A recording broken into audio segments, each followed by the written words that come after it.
Welcome back to Sew, Grow and Cook. It's been a busy old weekend and there's a lot of new life on the homestead. Let's go take a look. You've got a couple more lambs whose mum couldn't feed them. These are newborn, they're under a heat lamp. They've had a bit of colostrum, which is really important to kind of give them a good start. It'll still be a bit touch and go for the next couple of days. There's often a bit of a mortality rate with young lambs. So I'm not going to name them until I know they're doing okay. But we have a lot of goat's milk and we've got some goat's milk colostrum, so they're having that. And they tend to thrive on the goat's milk. So fingers crossed these two will be okay. They're pretty cute, aren't they?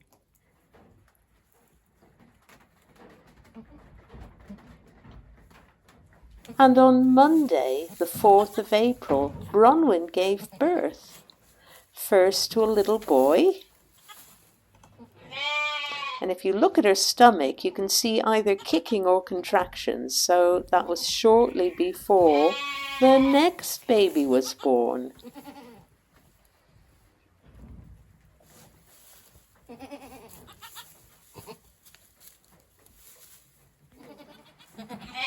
And there she is with her second baby, a little girl. All are well. Should we get down? I think this is. You could get up. Hello, well done. I'm tired after. Want a cup of tea, love?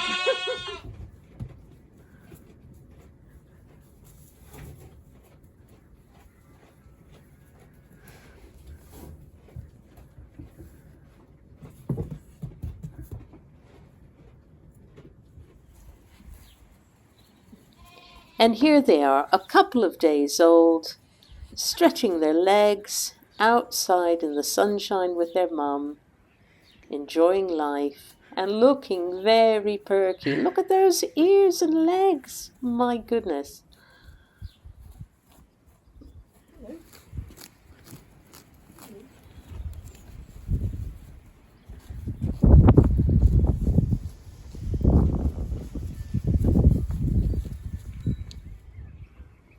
We finally planted some poplar and willow along the wetter edge of the vegetable patch to create a wildlife habitat and soak up some of the water and provide fodder for the goats.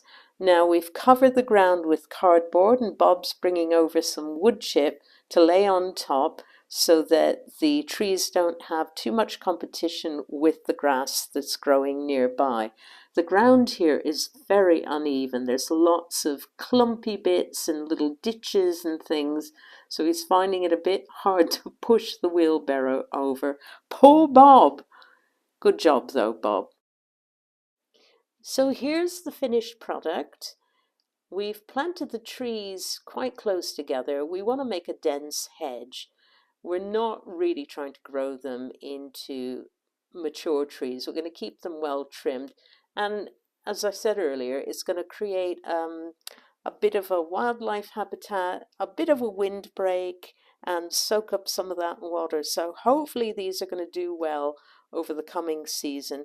And we'll just check and see how the growth is going in future videos. I've got lots of spare plants which are rooting in a bucket. So if anything fails, I can replant it fairly quickly. So here's to hedges.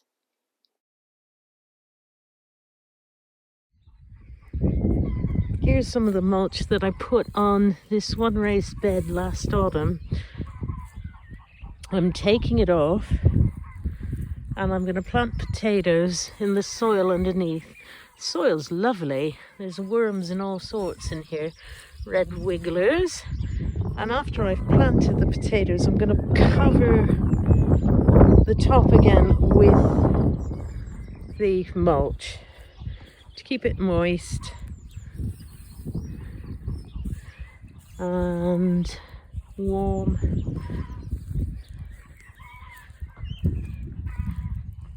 And have less, hopefully less earthing up to do. I do very little earthing up with my potatoes, but I can use that mulch.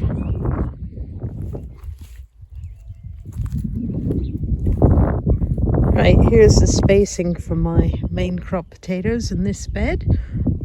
So I'm going to take my little hand trowel shovel and bury them, sort of a spade's depth, and then I'm going to cover them up with the mulch that I took off.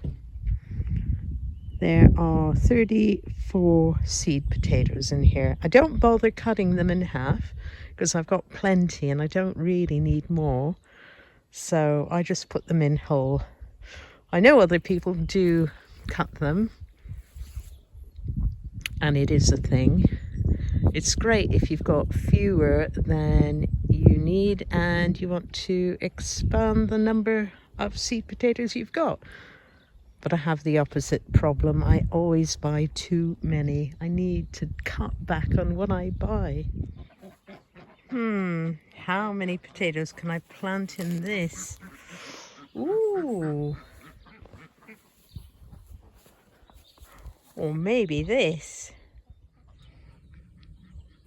Do you think I could fit a potato in this old welly? One in there. One in there.